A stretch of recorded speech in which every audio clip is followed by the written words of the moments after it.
Hello my dear student. आज का ये जो टॉपिक है, आज का ये जो वीडियो मैं बना रहा हूँ, ये एक्सरसाइज 4.2 डिटर्मिनेंट का चैप्टर है।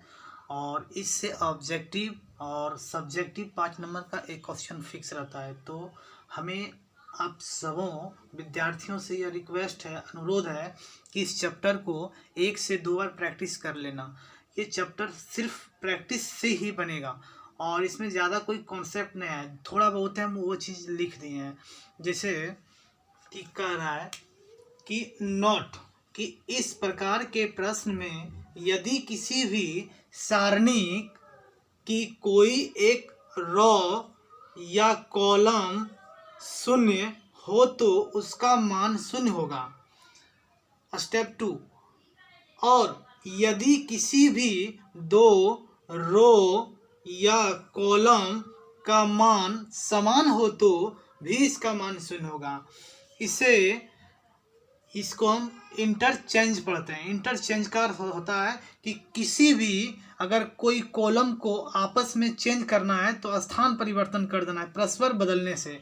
इसका मतलब होता है, सिर्फ सिंगल एरो देंगे तो इसका मतलब चेंजेस। यदि हम R1 इस रो को पहले अगर R1 लिखते हैं या फिर C1 लिखते हैं तो केवल उसी में ही ये बदलाव करेंगे। और बदलाव करने का तरीका है अपने से किसी भी तरह से सेट करके उसमें गुना करें, भाग करें या कोई अदर संख्या से गुना करके जोड़ें या घटाएं।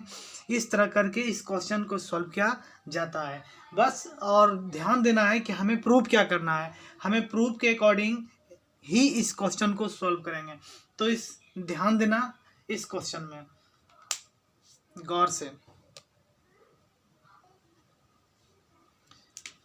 तो इस क्वेश्चन में हमें शून्य लाना है। और इसका एक और कॉन्सेप्ट होता है कि यदि इसमें अगर बीच में कहीं ऐड करके दिया हो तो इस क्वेश्चन को देखो सॉल्व किस तरह से कर सकते हैं। ध्यान देना, x हम इसको ऐड करके भी कर सकते हैं, हम इस चीज को ऐड करके भी कर सकते हैं। तो ऐड हम कैसे करेंगे, या फिर आप ऐड नहीं करोगे तो अभी तुरंत बताएं कि चेंजेस वाला रूल लगाएंगे। ये ऐड का मतलब हुआ कि यहाँ पे जो ऐड दिख रहा है हम इस चीज को अलग अलग लिखते हैं। जैसे लिखें x a और इससे लिए x, फिर y b इससे लिए y, फिर z c इससे लिए z। एडिशन वाला रूल क्या है, अब देखो यहाँ पे एडिशन है, हम इसको ऐड कर दिए, फिर वही वापस से रिपीट करेंगे x a। अब इस ऐड वाले में से हम x को ले चुके हैं इस सारणिक में, तो अब बचा क्या a, फिर y b, y तो ले लिए थे हम, b बचा, फिर z c बचा। अब इस क्वेश्चन में ध्यान देना, अभी हम लिखाए थे नोट में कि यदि किसी भी सारणिक का कोई दो रो या दो कॉलम अगर समान होता है तो उसका वैल्यू 0 होता है। तो हम देख रहे हैं कि इसमें यहाँ ये वाला क्या है C1 और ये वाला C2, तो हम बोलेंगे C1 इक्वल C2 और C1 equal to C2 and इसमें देखेंगे C2 इक्वल C3। ये आपस में दो रो या दो कॉलम कॉन्सेप्ट के हिसाब से अगर बराबर होगा तो इसका आंसर 0, प्लस अगर ये भी बराबर है तो इसका आंसर 0 इक्वल टू 0, प्रूव्ड। इस क्वेश्चन को हम इस तरह से भी कर सकते थे, कोई दो रो या दो कॉलम को बराबर करना था तो हम यहाँ पे हम देख रहे हैं कि इसको और इसको आपस में जोड़ देंगे तो ये बराबर हो जाएगा। तो हम यहाँ कर सकते थे दूसरे नियम से।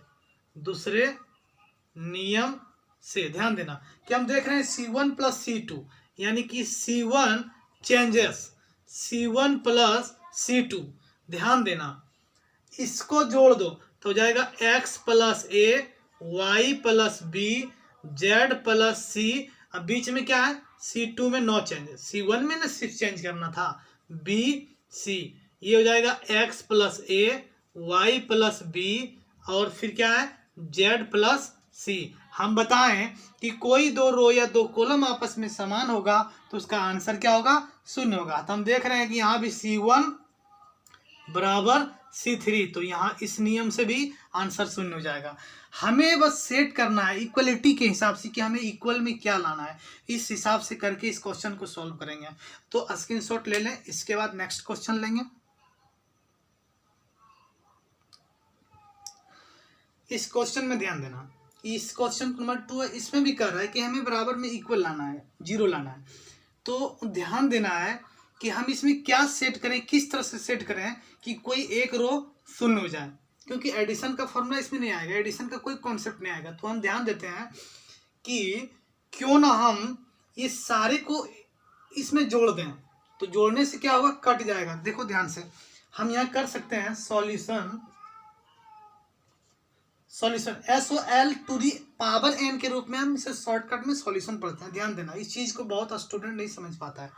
तो इसमें हम क्या करेंगे, देखो ये मेरा R1 है, तो हम बोलेंगे R1 changes R1 plus R2 plus R3, यानी कि ये सारे को इसमें ऐड कर दो। तो देखो ध्यान से हम ऐड कर रहे हैं, इस चीज को इसमें ऐड करो, हो जाएगा A माइनस B, इसको ऐड कर रहे हैं R1, ये R1 हो गया, इसमें R2 को ऐड कर रहे हैं plus P minus C, R3 को ऐड कर रहे हैं, मतलब ये वाला इसमें ऐड कर रहे हैं प्लस C माइनस A। फिर अगला स्टेप लेते हैं, B माइनस C, इसमें ऐड करेंगे प्लस C माइनस A, इसमें ऐड करेंगे प्लस A माइनस B, फिर C minus A plus A minus B plus B minus C। ध्यान देना, अब बाकी नीचे कोई चेंजेस नहीं करना है, क्योंकि हमें चेंज कहाँ करना है, सिर्फ R1 में करना है, और R1 में सारे को जोड़ दिए, तो मेरे पास इस तरह का R1 बन गया। अब R2 में कोई बदलाव नहीं है, तो R2 को हम जो का तो लिख देंगे।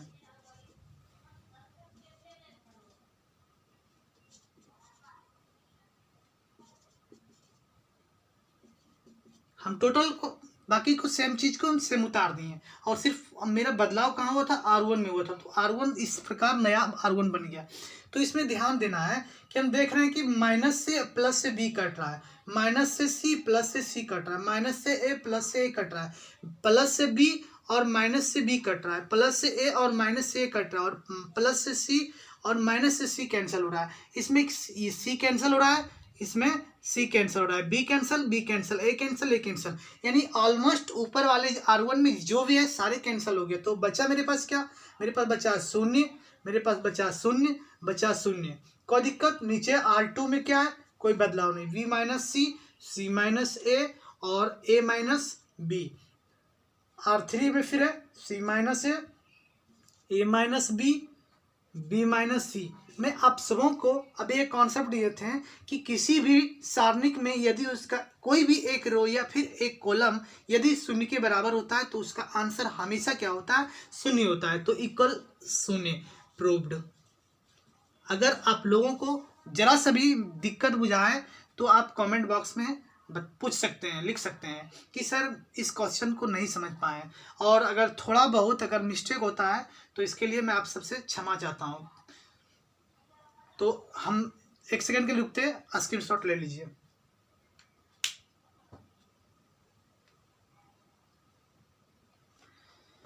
हाँ तो साथियों अगला क्वेश्चन नंबर 3 है। क्वेश्चन नंबर 3 को ध्यान से देखना, ये अंक वाला डिजिट वाला क्वेश्चन है। तो इसमें क्या करें कि कोई दो रो या फिर शून्य, इस तरह से हम इस क्वेश्चन को सेट कर सकते हैं। अब हमें बस दिमाग में रखना है कि इसे योग के रूप में भी कर सकते हैं, और कोई संख्या अगर ज़्यादा होगा तो वह कितने टाइम्स गुना होगा, इस पर भी ध्यान देना है।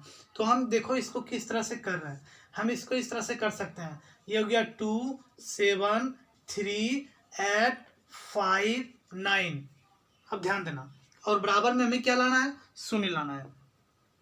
तो हम इसमें ध्यान देते हैं, सबसे पहले इस चीज़ से क्या कुछ निकलता है हम देखते हैं। तो हम देख रहे हैं कि यहाँ पे कितना है, यहाँ पे है 2 है, 7 है। अगर हम इसमें कोई संख्या से गुना करें, इसके नज़दीक चल जाएं, तो देखो इसमें हम 9 से गुना करेंगे। कितना से, अगर 9 से गुना कर रहे हैं 7 टाइम्स में, तो 9 सती 63 हो रहा है ना, 9 सती 63, और 9 सती 63 होने के बाद बच रहा है कितना, बच रहा है 2।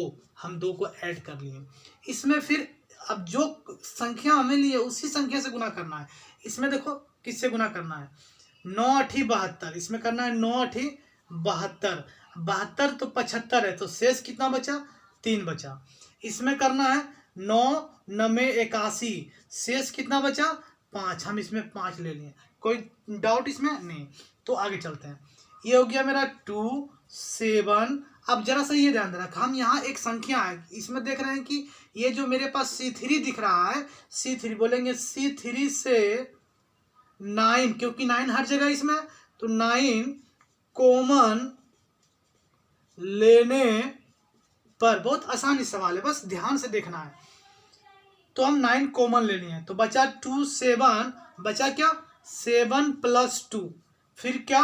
3 8, 9 निकल गया, बचा 8 + 3 5 9, फिर यहाँ से 9 निकल गया, बचा 9 + 5। अब देखो ये योग जो दिख रहा है, इससे हमें ये पता चल रहा है कि हम इस चीज़ को में योग वाला एडिशन वाला कॉन्सेप्ट यूज कर सकते हैं। तो ध्यान देना, हम इसमें कर सकते हैं। 9 तो बाहर में है, हम इसको एक बार लिखेंगे 2, ध्यान देना कि मेरे पास 9 ऑल टोटल के लिए है, मेरे पास जो 9 है वो टोटल के लिए है। तो मेरे पास 9 निकल गया, अंदर में कितना बचा? 2 7 और एक 7 ले रहे हैं, फिर 3 8, यहाँ से 8 ले रहे हैं, फिर 5 9, हम एक बार 9 ले रहे हैं, ध्यान देना।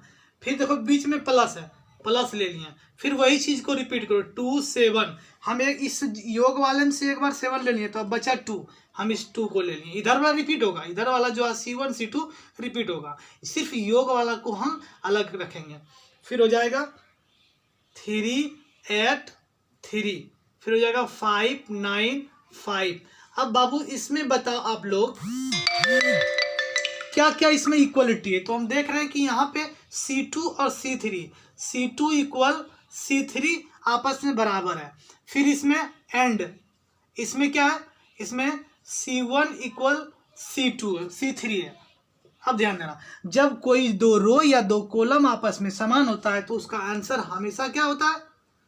शून्य होता है, हमेशा शून्य। अब इससे इसमें गुना करेंगे, क्या आएगा? शून्य आएगा। LHS मिल गया, प्रूव्ड। अब 1 सेकेंड के लिए रुकते हैं, आप प्लीज स्क्रीनशॉट ले लें।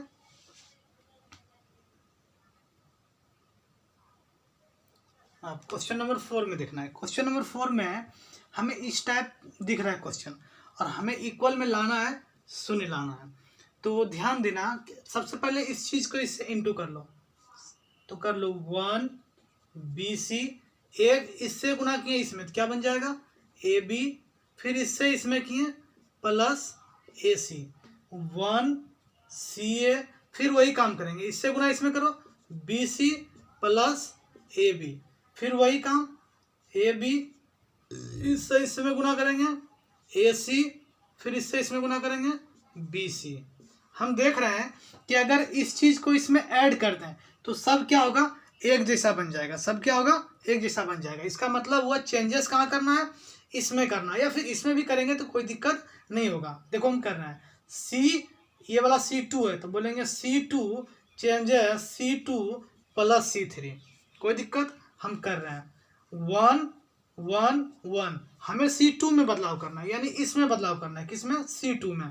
तो सबको ऐड करेंगे, देखो BC plus AB plus AC add करेंगे टोटल को, तो हम इसको लिख सकते हैं सीधा करके कि AB plus BC plus AC। हम सबको जोड़ेंगे तो फिर लिखेंगे AB plus BC plus AC, सीधा कर दिए, CA को AC कर दिए। फिर लिखेंगे AB plus BC plus AC, यानी सबको हम जोड़ दिए और सब एक जैसा बन गया। और C3 में कोई बदलाव नहीं करना है, C3 में जो का तो लिख देंगे AB AC BC AB AC BC। अब ध्यान देना है कि ये वाला तीनों सेम है, तो हम बोलेंगे C2 से AB plus BC plus AC common लेने पर, तो कॉमन ले लेंगे तो क्या निकल जाएगा बाहर?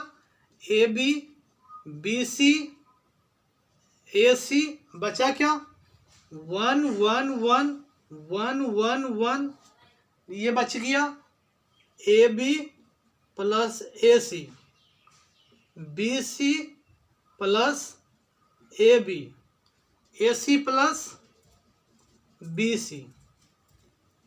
अब ध्यान देना कि कोई C1 इक्वल C2 आपस में बराबर, तो इसका वैल्यू क्या होगा 0 होगा। RHS proved. स्क्रीनशॉट ले लें।